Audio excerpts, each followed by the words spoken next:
कि रमज़ान के रोज़े रखे और तमाम मुसलमान मिल के आज ईद उल फित्र की नमाज अदा करने के बाद अपने देश के लिए अमन सुकून की दुआ भी मांगी और एक दूसरे को ईद मुबारक की जो है मुबारकबाद पेश किया। છોટાઉદેપુર જિલ્લામાં મુસ્લિમ બિરાદરોએ ધામધૂમપૂર્વક અને ભાઈચારા સાથે ઈદ ઉલ ફિત્રની ઉજવણી કરી હતી, જેમાં ભાજપના અને કોંગ્રેસના ઉમેદવારોએ મુસ્લિમ બિરાદરોને શુભેચ્છાઓ પાઠવી હતી। મુસલમાનોનો સૌથી મોટો અને પવિત્ર તહેવાર ઈદ ઉલ ફિત્ર જે આજે ધામધૂમપૂર્વક ભારતભરમાં ઉજવાઈ રહ્યો છે। છોટાઉદેપુર જિલ્લાના તમામ જે તાલુકાઓમાં પણ રમજાન માસની પૂર્ણાહુતિ બાદ આજે ઈદની નમાજ અદા કરી ઉજવણી કરવામાં આવી હતી। ઈદની શુભેચ્છાઓ પાઠવવા છોટાઉદેપુર લોકસભા બેઠકના ભાજપના ઉમેદવાર અને કોંગ્રેસના ઉમેદવારો સહિત ધારાસભ્ય અને રાજકીય આગેવાનો પણ ઈદગાહે પહોંચ્યા હતા અને મુસ્લિમ બિરાદરોને શુભેચ્છાઓ પાઠવી હતી।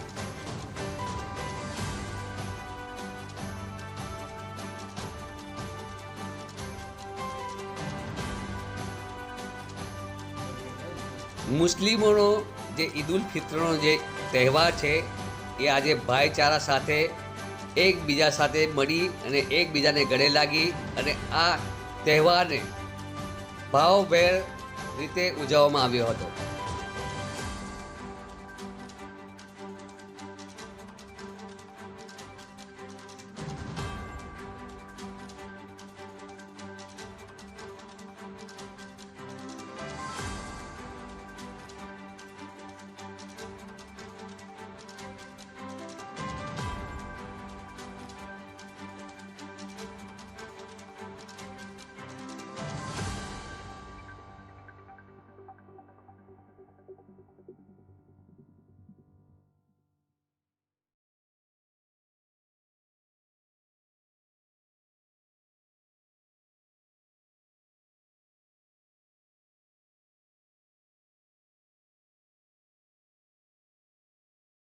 हाँ बोलो। पवित्र रमजान मास बाद તમામ મુસ્લિમ બિરાદરોને રમજાન ઈદની ખૂબ ખૂબ શુભેચ્છા પાઠવું છું અને સમગ્ર મુસ્લિમ બિરાદરોની જીવન ખુશીમય રીતે આરોગ્ય નિરોગીમય શુભેચ્છાઓ।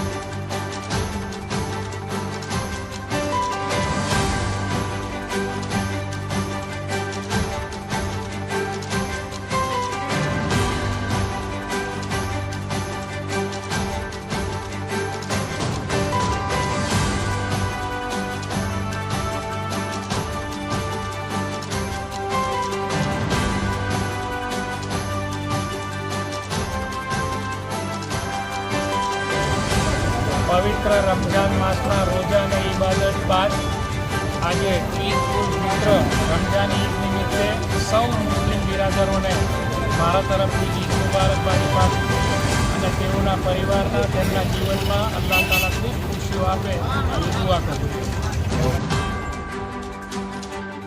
મુસ્લિમ બિરાદરીના આ પવિત્ર રમજાન માસમાં મુસ્લિમ બિરાદરોએ કઠોર તપસ્યા કરી ભગવાનને પ્રાર્થના કરી, અલ્લાહને પ્રાર્થના કરી અને આજે ઈદની ઉજવણી થઈ રહી છે ત્યારે છોટાઉદેપુરના કસ્બા વિસ્તારમાં આવેલ દરગાહ ઉપર સૌ મુસ્લિમ બિરાદરોને મળવાનું થયું। મુસ્લિમ બિરાદરોને મારા તરફથી ઈદની મુબારકબાદી પાઠવું છું। કહેવાય છે કે ચૈત્ર માસના પહેલા દિવસથી હિન્દુઓનું વર્ષ પણ શરૂ થાય છે ત્યારે હિન્દુઓને પણ નવા વર્ષની શુભકામના પાઠવું છું। બંને કોમ આ દેશમાં અને આ રાજ્યમાં હળી મળીને રહે તે માટે ભગવાન ખુદા તાલા માતા સૌને આશીર્વાદ આપે, સૌને સાથે રાખે એવી ફરીથી મંગળ શુભકામના પાઠવું છું।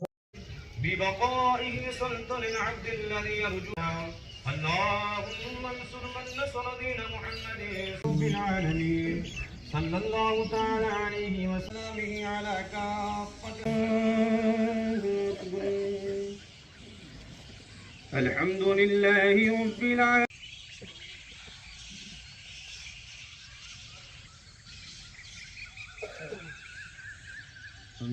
الجنة باب يقال له الريان